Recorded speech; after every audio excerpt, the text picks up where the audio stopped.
देखिए, जिस तरीके से आंदोलन चला और उसके बाद 20 जुलाई को और उसके बाद भी जिस तरीके से लगातार जो हमारे देश के युवा और स्टूडेंट्स थे उन पर बर्बरता जो पुलिस की तरफ से हुई, उस पर हम चाहते हैं कि देश के प्रधानमंत्री या देश के होम मिनिस्टर कम से कम माफी मांगे, स्टेटमेंट दे कि ऐसा क्यों किया गया, क्या राइट टू प्रोटेस्ट एक डेमोक्रेटिक राइट रही है या नहीं रही है।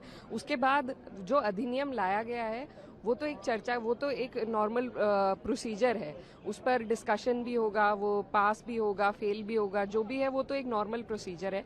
लेकिन पहले जो इतनी हिंसा हुई सरकार की तरफ से बच्चों के ऊपर, उस पर हम कुछ ना कुछ तो सरकार से सफाई चाहते हैं, वो ये देने को तैयार नहीं है। एक इन्होंने कानून बनाया, ये कानून पहले भी था और उसके बावजूद अगर ऐसे पेपर लीक हुए हैं, आप दोबारा एक कानून बना रहे हैं, तो आप तो गतिविधि होने के बाद की चीजें तय कर रहे हैं। उससे पहले का क्या कि कोई रोकथाम या क्या आप सिस्टम को स्ट्रेंथन करेंगे, उस पर भी कोई बात नहीं है।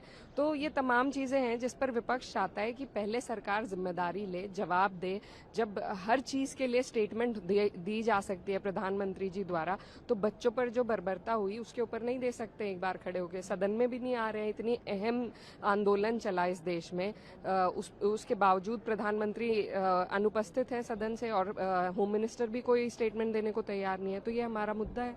मैम, बिहार का एक वीडियो भी सामने आया, उसके बाद बिहार पुलिस ने उस पर एक्शन भी लिया है। AK-47 चलाते हुए पुलिस वाले नजर आ रहे हैं आंदोलनकारियों पे, तो क्या कहेंगे? देखिए, तमाम तरह की हिंसा का उपयोग किया गया है पुलिस प्रशासन द्वारा। किसके आदेश पे? सरकार के आदेश पे। आज अगर AK-47 स्टूडेंट्स पे इस्तेमाल हो रही है तो बचा क्या है फिर?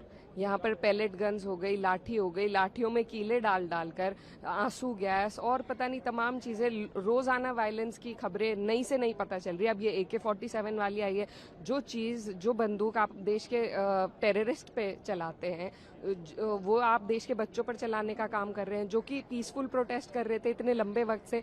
तो ये कहाँ का इंसाफ है? इन्हीं चीजों की वजह से, इन्हीं चीजों पर हमें स्टेटमेंट चाहिए, होम मिनिस्टर का स्टेटमेंट चाहिए। और हम चाहते हैं कि सत्ता पक्ष के लोग माफी मांगे एक बार स्टूडेंट से, जो जिस तरीके से उन्होंने देश के युवाओं की लोकतांत्रिक राइट को कुचलने का काम किया है। हमारे साथ संबल से समाजवादी पार्टी के लोकसभा सांसद हैं। सर, उत्तर प्रदेश में जब विधानसभा चुनाव आने वाला है तो एक बार फिर ओवैसी कह रहे हैं कि हमारे लिए समाजवादी पार्टी दरवाजा खोले, क्योंकि खास करके जिन मुस्लिम बहुल इलाके में वो कई बार लोकसभा के क्षेत्र में कई बार उन्होंने रैलियां कर, चुनाव के अंदर अभी समय है और चुनाव के समय हर चीज की बारीकी को देखा जाता है कि क्या हक में रहेगा, क्या बेहतर रहेगा, सिर्फ पार्टी के लिए या हमारे लिए नहीं, बल्कि खासतौर से उत्तर प्रदेश में उस आवाम के लिए जो कि उम्मीद लगाई बैठी है कि किस प्रकार से बीजेपी को सेटल देना है।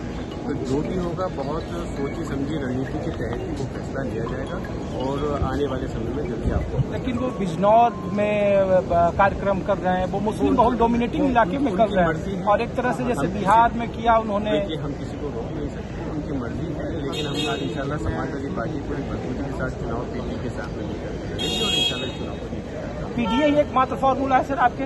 अभी पीडीए ये फिलहाल हमारा, इंशाल्लाह इसके अलावा हम समझते हैं कोई ऐसी आवश्यकता नहीं पड़ेगी। तो संभल के लोकसभा सांसद और कह रहे हैं कि समाजवादी पार्टी का जो लोकसभा में आजमाया हुआ फार्मूला पीडीए है, उसी फार्मूले के साथ वो विधानसभा 2027 के चुनावी समर में उतरेगी। सहयोगी उमेश के साथ ऋषिकेश कुमार, News 24 दिल्ली।